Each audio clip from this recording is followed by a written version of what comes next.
শহীদ ক্ষুদিরাম স্মরণ থেকে বিপর্যয় মোকাবিলা ও যোগাভ্যাস পচাগড় জুনিয়র বেসিক বিদ্যালয়ে দিনভর শিক্ষামূলক কর্মসূচি। মাথাভাঙার পচাগড় জুনিয়র বেসিক বিদ্যালয়ে শহীদ ক্ষুদিরাম বসুর আত্মবলিদান দিবস উপলক্ষে বিশেষ স্মরণানুষ্ঠানের পাশাপাশি হরঘর তিরঙ্গা কর্মসূচি, বিপর্যয় মোকাবিলা সম্পর্কে সচেতনতা এবং যোগাভ্যাসের প্রশিক্ষণকে কেন্দ্র করে দিনভর এক মনোজ্ঞ ও শিক্ষণীয় পরিবেশ তৈরি হয়। অনুষ্ঠানের শুরুতে প্রদীপ প্রজ্বলন ও পুষ্পার্ঘ্য নিবেদনের মাধ্যমে শহীদ ক্ষুদিরাম বসুর প্রতি শ্রদ্ধা জানানো হয়। এরপর আগত অতিথিদের পুষ্পস্তবক, উত্তরীয় এবং হাতে জাতীয় পতাকা তুলে দিয়ে সম্মান জানানো হয়। স্বাধীনতা দিবসের প্রাক্কালে দেশাত্মবোধের বার্তা এবং হরঘর তিরঙ্গা কর্মসূচির গুরুত্ব তুলে ধরা হয়। এরপর বিপর্যয় ব্যবস্থাপনা ও অসামরিক প্রতিরক্ষা দপ্তরের পক্ষ থেকে ছাত্রছাত্রী ও অভিভাবকদের বিপর্যয় মোকাবিলার প্রাথমিক ধারণা দেওয়া হয়। মহকুমা ত্রাণ পরিদর্শক রাকেশ সাহা এবং দপ্তরের কর্মী বিনিময় বর্মন জানান, বিপদের সময় আতঙ্কিত না হয়ে কিভাবে পরিস্থিতি সামাল দিতে হবে এবং বিপর্যয়ের আগেই কিভাবে প্রস্তুতি নিতে হবে। বাস্তব জীবনে এই জ্ঞান কিভাবে কাজে লাগানো যায় সে বিষয়েও আলোচনা করা হয়। অনুষ্ঠানের দ্বিতীয়ার্ধে আয়ুষ বিভাগের উদ্যোগে ছাত্রছাত্রীদের জন্য যোগ প্রশিক্ষণের আয়োজন করা হয়। আয়ুষ বিভাগের যোগা ইনস্ট্রাক্টর প্রসেনজিৎ কর ছাত্রছাত্রীদের বিভিন্ন যোগাসন ও নিয়মিত যোগাভ্যাসের প্রাথমিক প্রশিক্ষণ দেন। শারীরিক সুস্থতার পাশাপাশি মানসিক একাগ্রতা ও শৃঙ্খলাবোধ গড়ে তুলতে যোগাভ্যাসের গুরুত্ব তুলে ধরা হয়। অনুষ্ঠানে উপস্থিত ছিলেন বিদ্যালয়ের প্রধান শিক্ষক সঞ্জীব রায়, শিক্ষক দিলীপ রায়, বাপ্পা দাস ও মোনালিসা পারভিন। এছাড়াও পার্শ্ববর্তী হাই মাদ্রাসার সহকারী শিক্ষক বিশ্বনাথ টিকাদার ও ফেরদৌস রহমান এবং মাদ্রাসার ছাত্রীদের একাংশ উপস্থিত ছিলেন। বিদ্যালয়ের ছাত্রছাত্রীদের পাশাপাশি তাদের অভিভাবকরাও পুরো কর্মসূচিতে অংশ নেন। বিদ্যালয়ের প্রধান শিক্ষক সঞ্জীব কুমার রায় ও তার সহশিক্ষকদের উদ্যোগে আয়োজিত এই কর্মসূচির মূল লক্ষ্য ছিল পাঠ্য বইয়ের শিক্ষার বাইরে ছাত্রছাত্রীদের বাস্তব জীবন, দেশাত্মবোধ, স্বাস্থ্য, শৃঙ্খলা ও সচেতনতার সঙ্গে পরিচিত করা। সরকারি বিভিন্ন কর্মসূচি এবং মনীষীদের স্মরণ অনুষ্ঠান পালনের পাশাপাশি বিদ্যালয়ে নিয়মিতভাবে বিভিন্ন শিক্ষামূলক উদ্যোগ নেওয়া হয় বলেও জানা যায়। সম্প্রতি বিদ্যালয়ে তিথিভোজের আয়োজন করে একটি ধর্মীয় প্রতিষ্ঠানের সদস্যদের মাধ্যমে ছাত্রছাত্রীদের গুরু পরম্পরা, শ্রদ্ধা, ভালোবাসা ও সামাজিক মূল্যবোধের শিক্ষাও দেওয়া হয়েছিল। সব মিলিয়ে শহীদ ক্ষুদিরামের আত্মত্যাগের স্মরণ, জাতীয় পতাকার প্রতি শ্রদ্ধা, বিপর্যয় মোকাবিলার শিক্ষা এবং যোগাভ্যাস, এই চারটি গুরুত্বপূর্ণ বিষয়কে একসূত্রে বেঁধে পচাগড় জুনিয়র বেসিক বিদ্যালয়ে কাটল একটি ব্যতিক্রমী ও শিক্ষণীয় দিন। ছাত্রছাত্রীদের পাশাপাশি অভিভাবকরাও এই উদ্যোগকে মনোযোগ দিয়ে প্রত্যক্ষ করেন। ফলে বিদ্যালয় প্রাঙ্গণ জুড়ে সারাদিন তৈরি হয় দেশাত্মবোধ, সচেতনতা, স্বাস্থ্যচর্চা ও মূল্যবোধের এক মনোজ্ঞ পরিবেশ। কিভাবে আমরা এই প্রাকৃতিক বিপর্যয় হলে তার মোকাবেলা করব, রিলিফ অফিসার শ্রী রাকেশ সাহা মহাশয়ের হাতে মোহাম্মদ ত্রাণ বিভাগে আছি। বজ্রপাত কিছু আছে, এর কোনো পূর্বাভাস হয় না, এই জলে ডুবে যাওয়া। এবার এটা কিন্তু পুরোপুরি মানুষের সৃষ্টি জিনিস।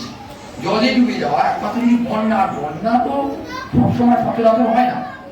যে সাপের পিছনে মানে করে যে সাপের প্রকৃতি জানার জন্য, সাপের ক্ষেত্রে এইটা না করে এর মানে কাছাকাছির মধ্যে যেমন মহকুমা হাসপাতাল আছে, আর সবচেয়ে যেটা বলার ওঝা, হাতুড়ে বা গুণি, এগুলো 100-200 অনেক বছর আগে এগুলো লোকে আমি জানা নেই আমার, তাতে মানে সমাধান হতো কি হতো না, কিন্তু এটা এখনকার দিনে এটা কোনো সমাধান হতেই পারে না।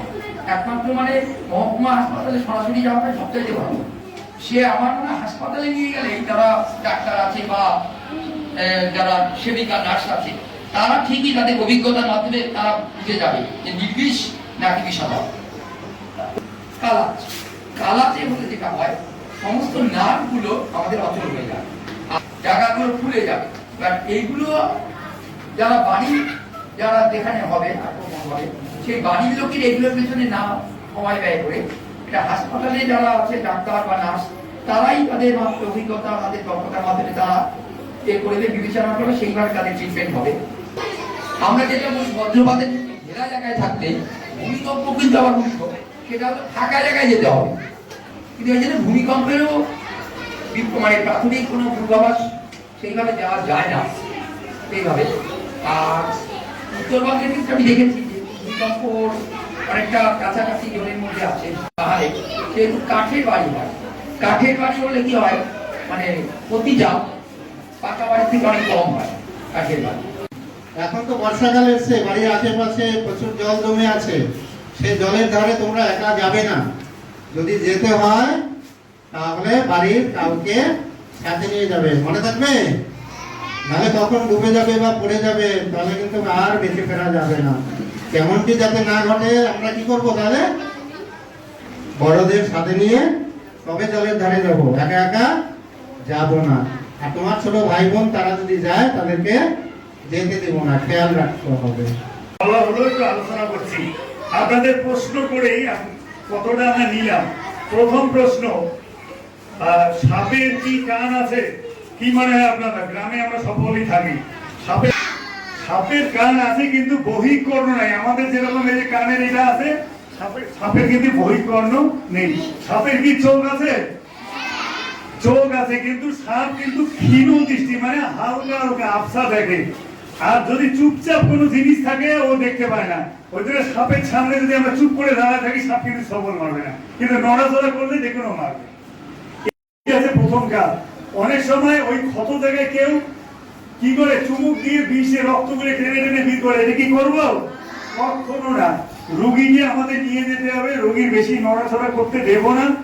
রোগীকে কিন্তু ঘুম পাড়াতে দেওয়া যাবে না, ঘুমাতে দেওয়া যাবে না। যত তাড়াতাড়ি সম্ভব আমরা রোগীকে নিয়ে যাব এবং সান্ত্বনা দিতে হবে। কারণ সাপটা ঘটির মধ্যে নিয়ে হাসপাতালে ডাক্তারের কাছে গেছে, ডাক্তার বলে এই সাপটা কামড়েছে, ওটা কখনো করার দরকার নেই। তাহলে বোঝা গেল। এবার কোনো কারণে রোগীটি মারা গেল, তাহলে আমরা কি করব? তাহলে রোগী মারা গেলে তার মৃত্যুর জনিত কারণে ক্ষতিপূরণ বলছে যে মৃত্যুর কোনো ক্ষতিপূরণ হয় না। যে গেছে অনেক ক্ষতি করে গেছে, সমাজের ক্ষতি, আমাদের পরিবারের ক্ষতি, কিন্তু পরের পরিবারটাকে সাময়িকভাবে একটু আর্থিক সচ্ছল করবার জন্য সরকার থেকে যদি সাপে কেটে মারা যায় 1 লাখ টাকা দেয়া হয়। তাকে যে সাপে কেটে মারা গেল ওই ব্যক্তিটি, তা তো প্রমাণ রাখতে হবে নাকি? সঙ্গে সঙ্গে জ্বালিয়ে দেওয়া যাবে, চিতায় নিয়ে যাওয়া যাবে না। তার কি হবে? আমাদের স্থানীয় যে পঞ্চায়েত প্রশাসন, বিডিও অফিস, এসডি অফিসকে জানাতে হবে, জনপ্রতিনিধিকে জানাতে হবে, বা প্রত্যেকটা ভিলেজে ভিলেজ পুলিশ আছে, ভিলেজ ডিআই আছে, তাদেরকে জানানো। তারপরে ওই যে মারা গেল মৃত্যুর যে রিপোর্টটা ময়না তদন্ত হয়, পোস্টমর্টেম হয়, সেই রিপোর্টটা রাখা। তারপরে পুলিশের যে কপিটা, যে পুলিশ যে এনকোয়ারি হবে তার কপি, এই সমস্ত জিনিস। এবং ওই দরকার হলে এখন তো মোবাইল ঘরে ঘরে, ওই যে ফটো তুলে রাখা, এই ভিডিওর মাফিক কিন্তু এগিয়ে গেলে ঘর ভেঙে গেলেও কিন্তু তার ক্ষতিপূরণ পাওয়া যায়। আর প্রাকৃতিক বিপর্যয়ে যদি মৃত্যু হয়, দেখা গেল গাছ পড়ে, ঝড় হয়েছে, গাছ পড়ে কেউ মারা গেল, তাহলে তার জন্য সরকার থেকে 2 লাখ টাকা দেয়। কত লাখ? তাহলে 2 লাখ টাকা দেয়। কি করতে হবে? মারা গেল সঙ্গে সঙ্গে শ্মশানে বা সমাধিস্থ করা যাবে? কি করতে হবে? পুলিশে খবর দিতে হবে, ফটো তুলতে হবে, পোস্টমর্টেম রিপোর্ট আসবে। বিপদে ধরা হয় ঘূর্ণিঝড়, ভূমিকম্প, ধস, মেঘ ভাঙা বৃষ্টি, তুষারধস এবং শৈত্যপ্রবাহ, এই কটা জিনিসটি কিন্তু আমাদের প্রাকৃতিক বিপর্যয় হিসেবে ধরা হয়। এগুলোর ক্ষেত্রে কিন্তু ক্ষতিপূরণ দেওয়ার ব্যবস্থা রয়েছে। ঠিক হয়। তাপ, অতিরিক্ত তাপ যদি হয়, তার থেকে যদি মৃত্যু হয়, তাহলে কিন্তু ক্ষতিপূরণের ব্যবস্থা আছে। তাহলে ব্যবস্থা আমরা সেই জন্যই তো আজকের এই অ্যাওয়ারনেস প্রোগ্রামটা, সবকিছু জেনে নেওয়া। কেউ চায় না কেউ মারা যাক, তার জন্য আমাদের প্রিকশন তিনি বললেন যে কি কি প্রিকশন নিতে হবে। তো প্রাকৃতিক বিপর্যয়ে কিছু হলে এই নম্বরে কিন্তু ফোন করতে হবে।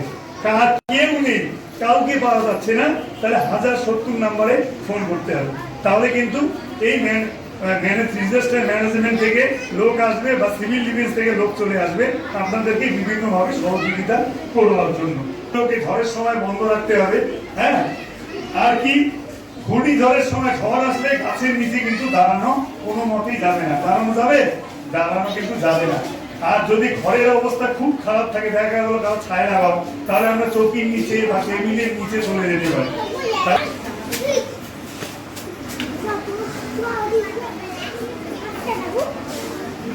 যদি বজ্রপাত কোনটাকে বলে? আমরা অনেক সময় স্থানীয় ভাবে বলি চড়ক পড়া, বাজ পড়া। তো এই যে যখন চড়ক পড়া, বাজ পড়ে, এই সময়টাতে আমাদের কি করতে হবে? ঘরের ভিতরে কিন্তু থাকতে হবে, গাছের নিচে থাকা যাবে না। এই গাছের বেশিরভাগ নারকেল গাছ বা উঁচু গাছ টাছের মধ্যে কিন্তু বাজ পড়ে। তো প্রয়োজনে মেইন সুইচ ডাউন দিতে হবে। মোবাইল চালানো যাবে? যাবে না। কম্পিউটার চালানো যাবে? না, যাবে না। এগুলো কিন্তু কখনোই না, সঙ্গে সঙ্গে সেগুলো খুলে দিতে হবে, নাহলে কিন্তু বিপজ্জনক। যেগুলো ইলেকট্রনিক যে ডিভাইস আছে সেগুলো ডিসকানেক্ট করে দিতে হবে।